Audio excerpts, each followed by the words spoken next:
Hi, it's Chris. I'm making a quick, short introduction to this video. ChRiSlive campaign.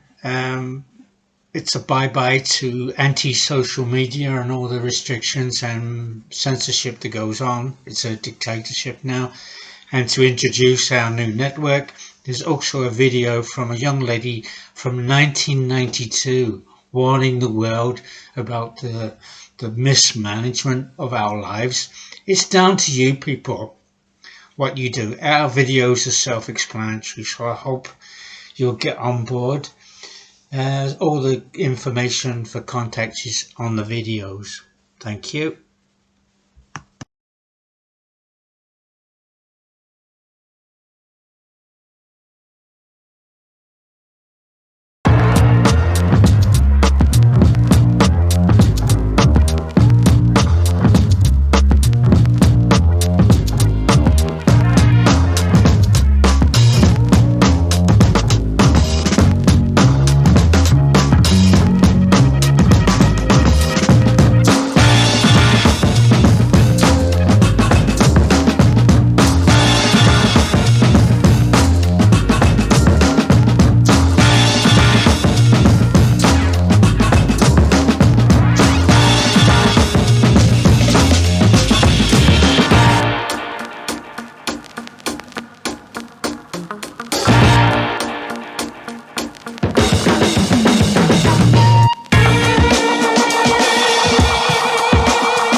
Hello, I'm Severin Suzuki speaking for ECHO, the Environmental Children's Organization. We're a group of 12 and 13-year-olds trying to make a difference. Vanessa Setti, Morgan Geisler, Michelle Quigg, and me. We've raised all the money to come here ourselves, to come 5,000 miles to tell you adults you must change your ways. Coming up here today, I have no hidden agenda. I am fighting for my future. Losing my future is not like losing an election or a few points on the stock market. I am here to speak for all generations to come. I am here to speak on behalf of the starving children around the world whose cries go unheard. I am here to speak for the countless animals dying across this planet because they have nowhere left to go. I am afraid to go out in the sun now because of the holes in our ozone. I am afraid to breathe the air because I don't know what chemicals are in it. I used to go fishing in Vancouver, my home, with my dad, until just a few years ago we found the fish full of cancers. And now we hear of animals and plants going extinct every day, vanishing forever. In my life, I have dreamt of seeing the great herds of wild animals, jungles and rainforests full of birds and butterflies. But now I wonder if they will even exist for my children to see. Did you have to worry of these things when you were my age? All this is happening before our eyes, and yet we act as if we have all the time we want and all the solutions. I'm only a child, and I don't have all the solutions. But I want you to realize, neither do you. You don't know how to fix the holes in our ozone layer. You don't know how to bring the salmon back up a dead stream. You don't know how to bring back an animal now extinct. And you can't bring back the forest that once grew where there is now a desert. If you don't know how to fix it, please stop breaking it. Here, you may be delegates of your government, business people, organizers, reporters, or politicians, but really, your mothers and fathers, sisters and brothers, aunts and uncles, and all of you are someone's child. I'm only a child, yet I know we are all part of a family, 5 billion strong. In fact, 30 million species strong. And borders and governments will never change that. I'm only a child, yet I know we are all in this together and should act as one single world towards one single goal. In my anger, I am not blind, and in my fear, I am not afraid of telling the world how I feel. In my country, we make so much waste. We buy and throw away, buy and throw away, buy and throw away, and yet northern countries will not share with the needy. Even when we have more than enough, we are afraid to share. We are afraid to let go of some of our wealth. In Canada, we live the privileged life, with plenty of food, water, and shelter. We have watches, bicycles, computers, and television sets. The list could go on for 2 days. 2 days ago, here in Brazil, we were shocked when we spent time with some children living on the streets.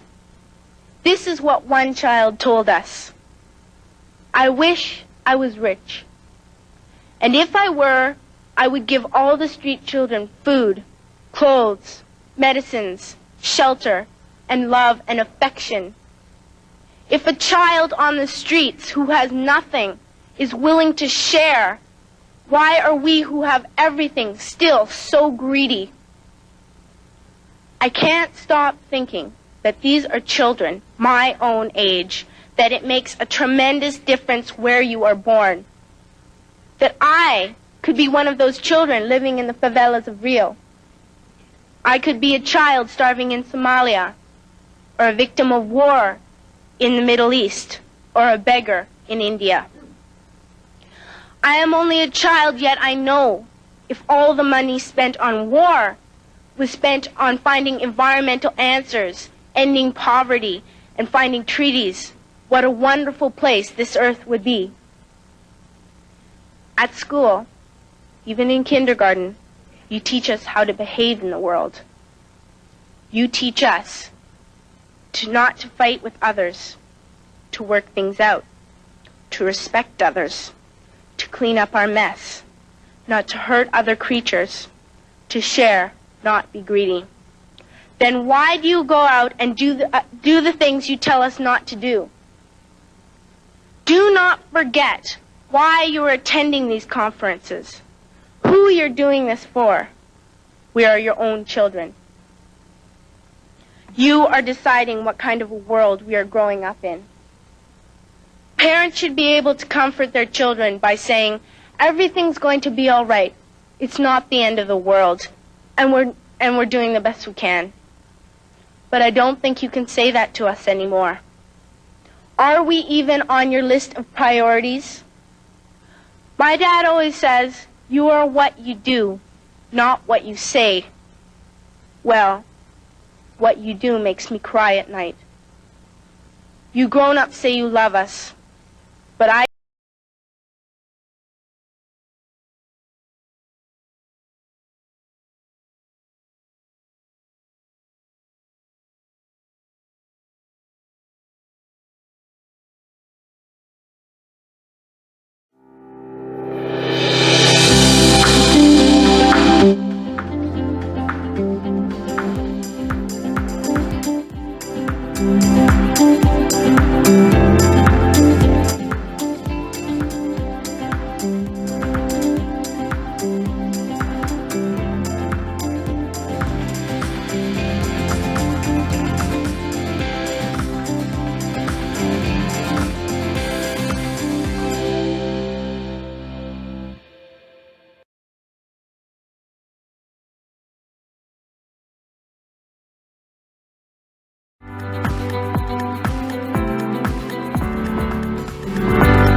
our own social media system. Now, of course,